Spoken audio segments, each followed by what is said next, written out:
अस्सलाम वालेकुम।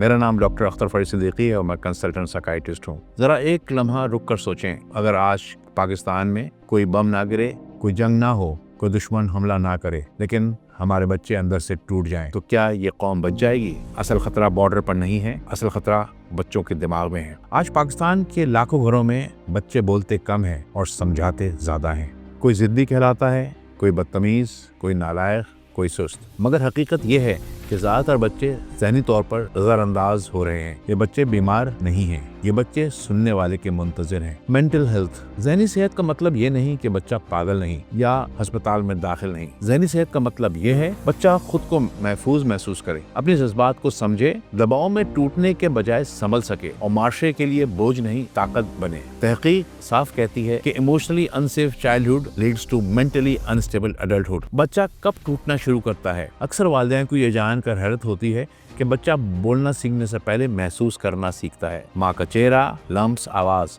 बच्चे के दिमाग को प्रोग्राम करती है। खौफ और निगलेक्ट इब्तिदाई सालों में तवज्जो को तब्दील कर देती है, ब्रेन वायरिंग को तब्दील कर देती है। यही वजह है कि कुछ बच्चे छोटी छोटी बात पर गुस्से में फट जाते हैं और कुछ बिल्कुल खामोश हो जाते हैं। ये किरदार नहीं है, ये न्यूरोलॉजिकल रिस्पॉन्स है। वालिदैन की नीयत अच्छी लेकिन तरीका गलत। ज़्यादातर वालिदैन बुरे नहीं होते, वो बस थके हुए, परेशान और बेखबर होते हैं। हम बच्चों को सब कुछ देते हैं, अच्छा स्कूल, मोबाइल, कपड़े, फीस, लेकिन जो सबसे ज़रूरी है वो नहीं देते। वक्त, तवज्जो, जज्बाती तहफ़्फ़ुज़। और फिर हम पूछते हैं मेरा बच्चा ऐसा क्यों हो गया? उम्र के साथ बदलता मसला। बचपन में नजरअंदाज बच्चा दिखाता है अटेंशन प्रॉब्लम्स, स्कूल में एडोलेसेंस में आइडेंटिटी कंफ्यूजन का शिकार होता है और एडल्टहुड में एंजाइटी, डिप्रेशन या एडिक्शन की तरफ चला जाता है। ये सब अचानक नहीं होता, ये एक प्रोसेस है, एक खामोश प्रोसेस जो बरसों में मुकम्मल होता है। मीडिया, सिस्टम और बेहिसी। आज का मीडिया बच्चों को ये सिखा रहा है कि ताकतवर बनो, जीतो, चाहे किसी को रोना क्यों ना पड़े। एम्पैथी कमजोरी है। स्कूल सिखाते हैं रिजल्ट्स लेके आओ, इंसान बाद में बन जाना, और माशा कहता है सब ठीक है, बच्चे तो ऐसे ही होते हैं। नहीं, ये सब ठीक नहीं है। Research based reality check.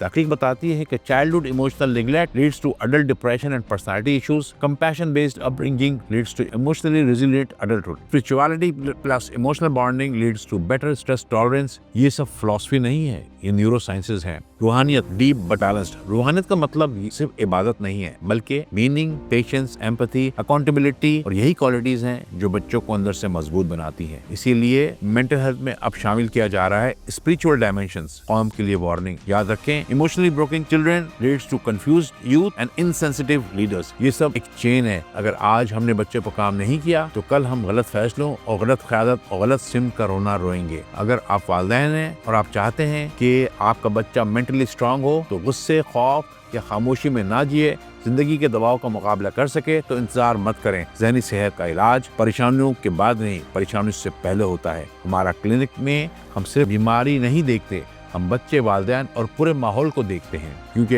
अगर आज बच्चे महफूज होंगे तो कौम खुद ब खुद महफूज हो जाएगी। ये मत कहिए कि ये मसला किसी और का है, ये मसला आपके घर से शुरू होकर पूरे मुल्क तक जाता है। फैसला आज करना है। बहुत बहुत शुक्रिया।